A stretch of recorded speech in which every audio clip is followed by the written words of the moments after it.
Dans cet exercice, nous allons essayer de comprendre et d'analyser des croisements afin de pouvoir mieux percevoir la notion de brassage génétique.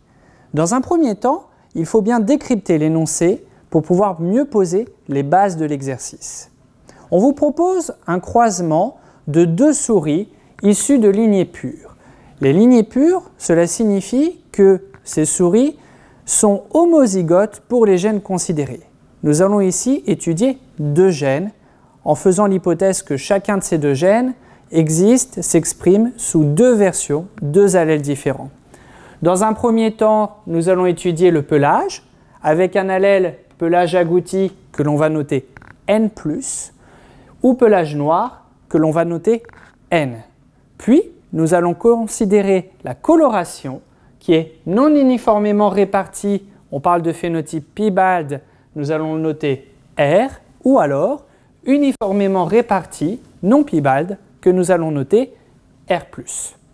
Dans le premier croisement proposé, nous allons effectuer le croisement de ces deux lignées pures parentales, c'est-à-dire P1 fois P2. P1 est donc de génotype N+, N+, et R. P2 est donc de génotype N, R+, R+. Nous allons donc obtenir 100% de souris F1 dont le génotype est N plus N et R plus R. Dans l'énoncé, on vous dit que le phénotype de F1 est N plus R plus. Ce premier croisement va donc vous permettre de conclure que l'allèle N+, est dominant par rapport à l'allèle N qui lui est récessif et que l'allèle R+, est dominant par rapport à l'allèle R qui lui est récessif. Dans un deuxième croisement, nous allons croiser des souris F1 issues de ce premier croisement avec un individu de type parental double homozygote récessif pour les deux gènes considérés. Ce croisement est ce que l'on appelle un croisement test. À l'issue de ce croisement, nous observons 4 types de phénotypes. 25% de souris de phénotype N, R+, 25% de souris de phénotype N, R, 25% de souris de phénotype N+, R+, et 25% de souris de phénotype N+, R. Essayons de comprendre ces résultats et de pouvoir expliquer l'origine de ces phénotypes observés. Pour cela, nous allons réaliser un tableau de croisement.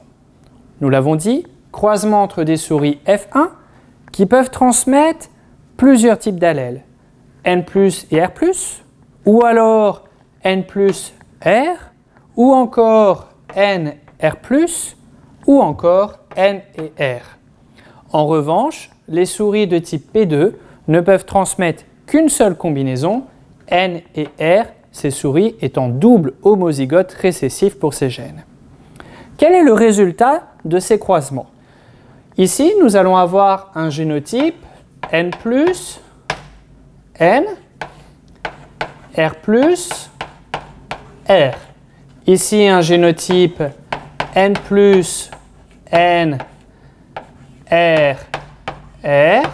Ici, N, N, R+, R. Et enfin, N, N, R, R. Notons à présent les phénotypes obtenus. Ici, nous avons une génération de phénotype N+, R+. Ici, nous avons comme phénotype N+, R. Ici, N, R+. Et enfin,